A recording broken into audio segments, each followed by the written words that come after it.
Hello, I don't know if you can all hear me. My name is Andrew Marsh. I'm a Principal Planning Officer at Central Bedfordshire Council. Now, we are involved in the project through the UK Business Council for Sustainable Development. We are asked to be involved in the project to test it through our local plan making process, and I'll tell you more about that in a moment. So just a little bit of context here. I'm from Central Bedfordshire Council. Many of you may not know where Central Bedfordshire is. It's the kind of place that you may pass through on the way somewhere else. But we're a very important little place. We're just to the north of London. We're between Cambridge and we're between Oxford. And there's a lot going on there over the next few years. We are in the process of preparing our local plan for Central Bedfordshire. In fact, we are very close to submitting our local plan. And in a nutshell, that local plan identifies sites to meet our development needs, and it also identifies policies against which planning applications will be tested in the future. So what are the growth pressures in Central Bedfordshire? Well, we have a huge population. Our current population is around about 250,000.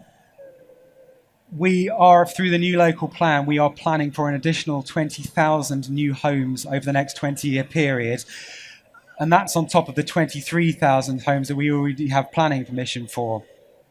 That's massive growth. It represents about a third of our existing population, or to put it another way, a settlement roughly the size of Cambridge.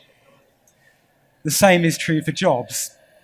We're expecting massive growth in jobs over the next 20 years. The local plan is proposing the creation of 24,000 new jobs over the period 2015 to 2035. But as if that wasn't enough, we're also smack bang in the middle of the government's Oxford to Cambridge growth corridor. I won't go into details about this now, but essentially it's an area that was identified in the National Infrastructure Commission's report as a key area with potential for significant economic and housing growth over the next 20, 30, 40 years, including the creation of a new high-speed railway and a rural motorway. So as you can see, there's a lot going on. There's a lot of pressure. But Central Bedfordshire is also an area that's very rich in natural capital. In the north there in yellow, you can see we have the Forest of Marston Vale. That's a government community forest. That red band through the centre is our Green Sand Ridge Nature Improvement Area. And the green area to the south is the Chilterns area of outstanding natural beauty. So, as I say, we're an area rich in natural capital. The reason this is important, because in recent surveys, we've discovered that actually residents rank the natural environment as the third most important factor to their quality of life living in Central Bedfordshire, which is fairly surprising if you think about it. Likewise, businesses cite the natural environment, the quality of our area, as the third most important aspect of operating in Central Bedfordshire. So that's just a little bit of context there. So essentially this is about delivering sustainable growth. And I mentioned that we were invited to test the toolkit through the UK Business Council for Sustainable Development. As you can see in that grid there, we're in the middle. We were specifically asked to test the tool for our site assessments for potential inclusion in our local plan. So we did this in two ways. Actually, I should rewind a second. As part of the local plan process, obviously to meet those development needs, we need a lot of land, and we undertook a call for sites. We had some 800 sites come forward as part of that process, including some very strategic scale sites. And those were for things like new villages, urban extensions, and new market towns. So that's what we wanted to use. We wanted to test the tool on.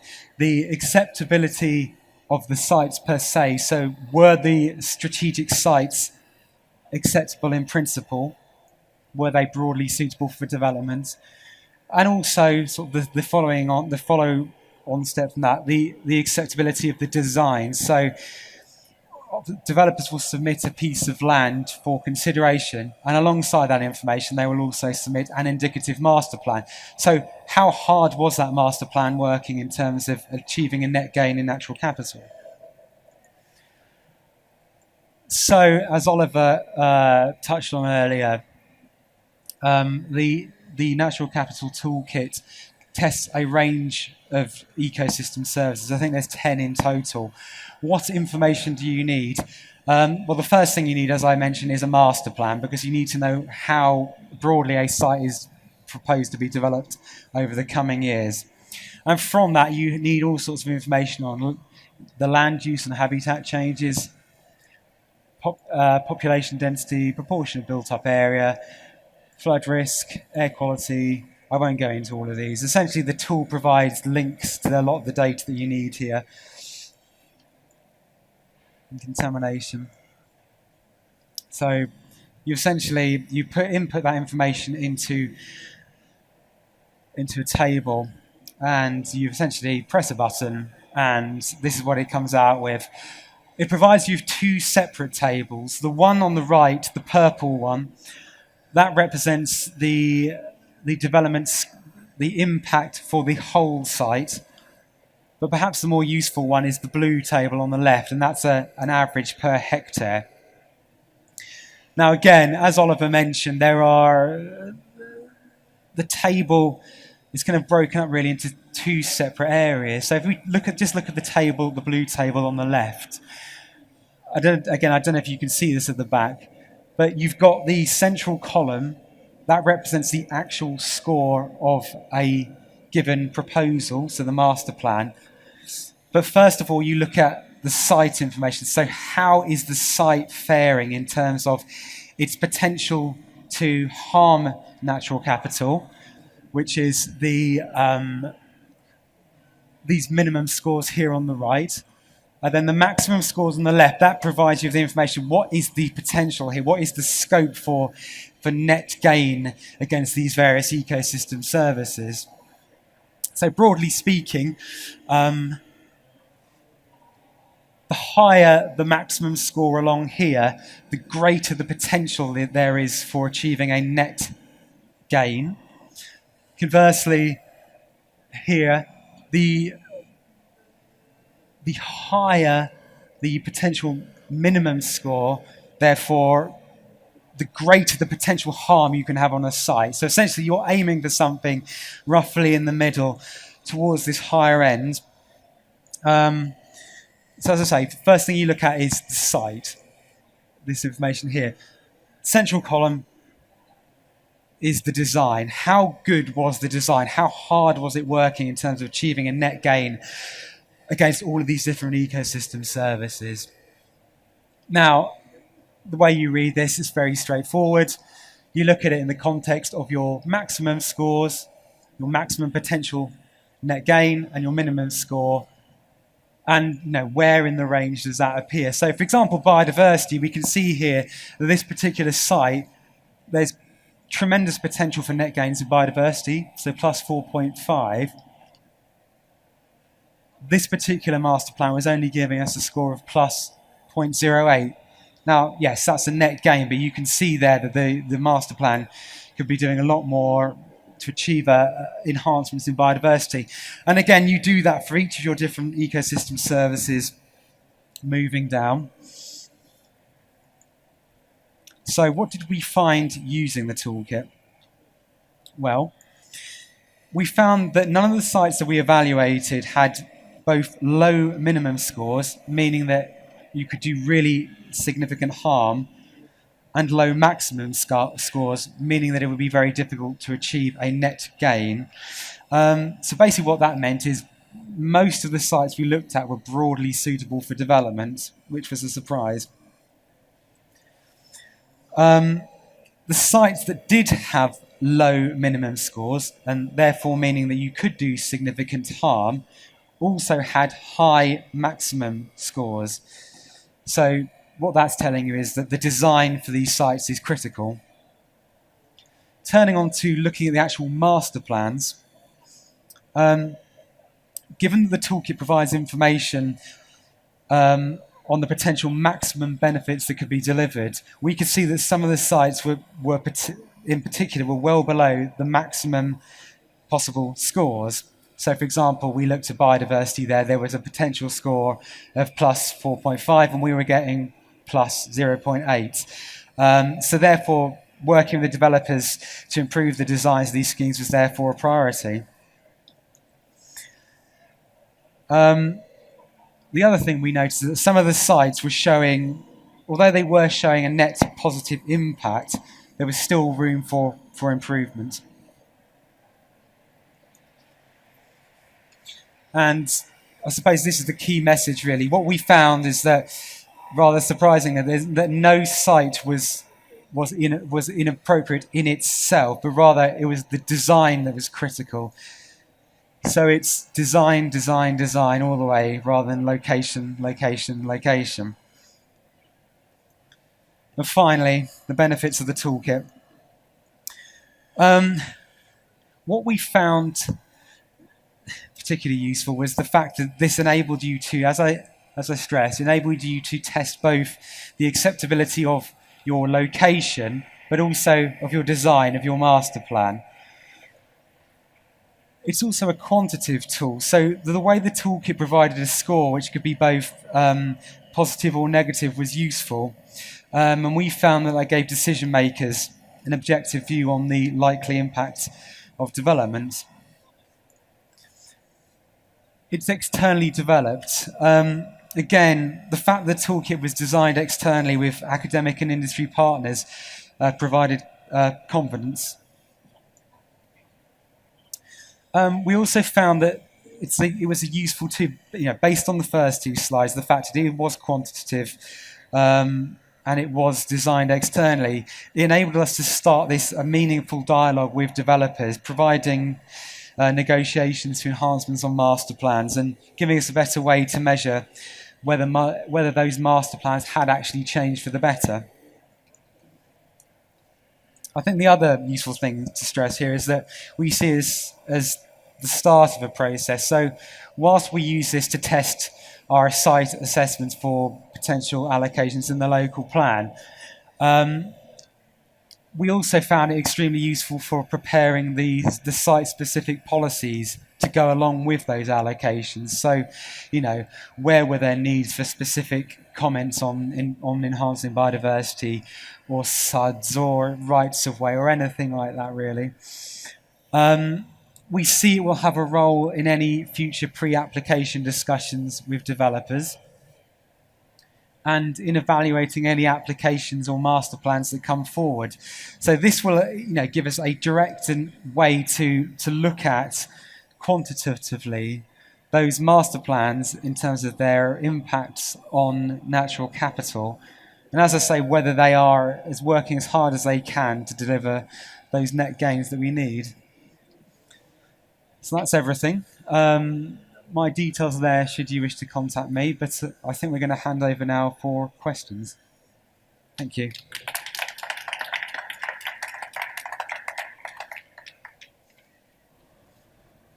Right, well, that's excellent because we've got 9 minutes for questions.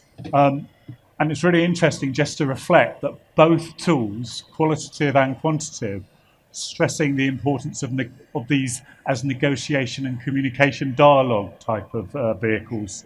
And I think that's quite an important issue about their symmetry. Questions? Yes, down here. Thank you very much for that talk. I'm Rob Mackenzie from the University of Birmingham, but I promise you, audience, this is not a plant, this question.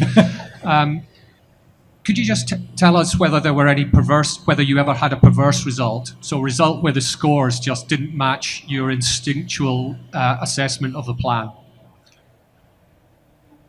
We had an assessment from the Environment Agency. So there are gaps because we are using only evidence that is available and easily available. That means there are some gaps which are clearly outlined in the tool. One of them is, for example, there was a test very initially at an early stage from the Environment Agency for a flood risk scheme.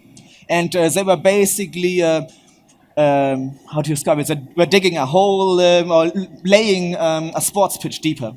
And the tool itself does not, at this stage, account for the altitude changes. So that needed to be adjusted manually. But apart from that, I'm not aware of significant adverse effects as long as the caveats are acknowledged. So the tool does not cover everything, every possible circumstance, as I mentioned, but in most cases it works well, and if not, then it can be adjusted. Andrew? I think from the council's perspective, the scores on the master plans came back pretty much as we expected. I think, as I say, what did surprise us was that all the sites that we were considering were broadly suitable for development. There was nowhere that it wouldn't be possible to achieve a net gain for natural capital. So It is probably worth saying, as somebody that was working with Oliver on this project, that the partners involved in the project were actually testing the tool.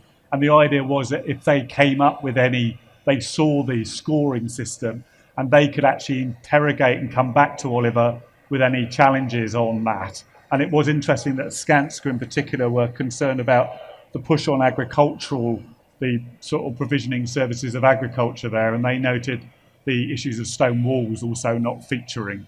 But that just gives you a flavour of the fact that the co-development allowed for the tool to be sort of tested by the partners.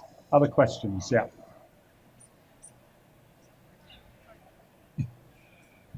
Hi, just a question for Andrew mainly. You obviously use it for the local plan.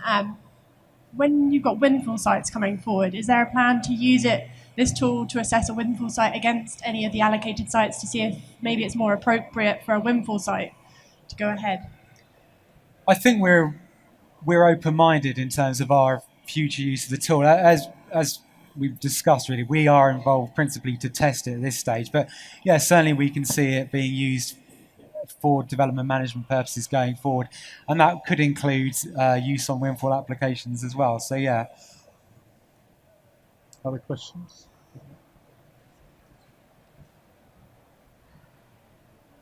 Hi, Helen Davies from University of Southampton.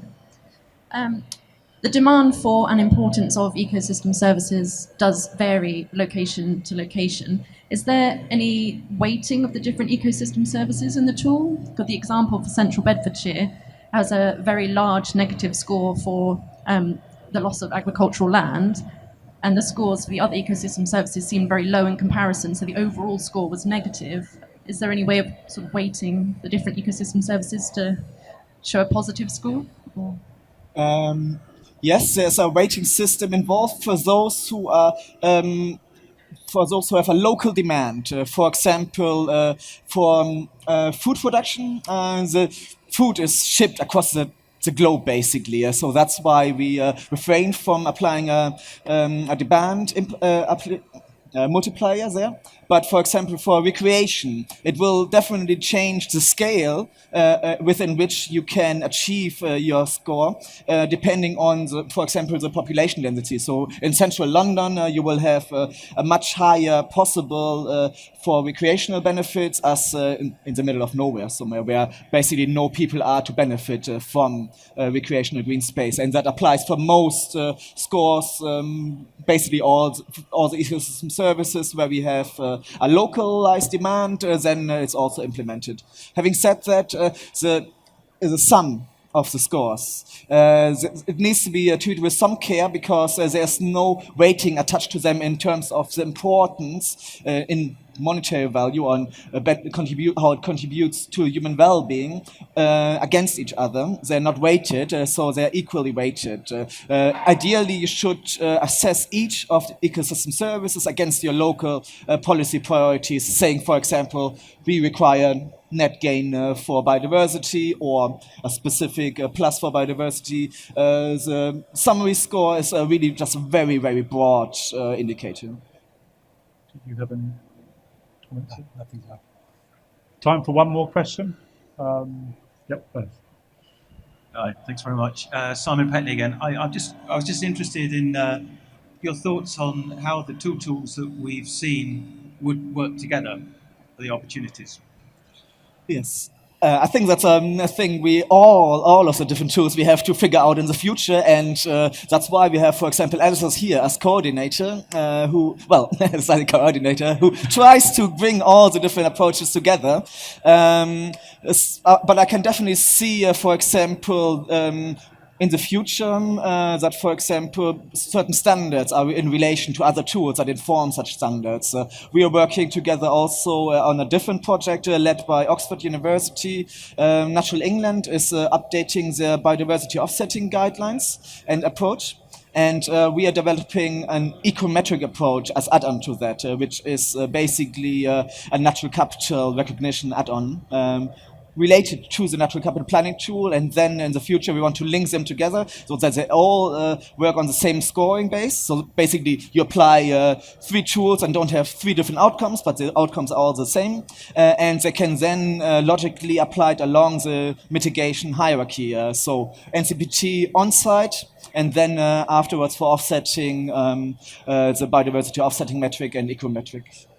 Before I pass over just for Gemma for a quick response, I would say in my role as well, I'm trying to coordinate a lot of these research projects. And one of the findings from practice is that there seems to be oceans of these tools out there, but it's really unclear which ones are fit for purpose and can stand up to the quasi-judicial kind of challenge that would happen under the planning system. And therefore, it's really important that the 2 tools that we've heard from today, very different, both have worked with the industry that are actually going to be using them. And that makes them very different from a lot of the other research out there that produces outputs that then hope are going to be used. And I think there lies a big difference in the way that research and practice have coalesced together in this. Gemma? Is it working? Okay. Yep. Oh, you took it off. Can you hear me? I need to stand over here. Okay. Well, I think there's a conversation for Oliver and I to have in more depth, but we have been aware of each other's tools. I think one of the first things that springs to mind is something Build with Nature is really been able to do is actually have that design conversation. So if the planners say that there needs to be some improvements around these particular ecosystem services, then what does that design look like? So what the standards do is actually go into detail about this is how you might bring forward a green infrastructure feature which contributes to SUDS. So I think that the 2 things work well together. The opportunity space is in where they ven each other really. Okay, I have been told to keep to time, and it is now 13:15. So I'd like to thank you for your attention. In particular, I'd like you to thank the speakers for their contributions today and keeping for time. Thank you very much.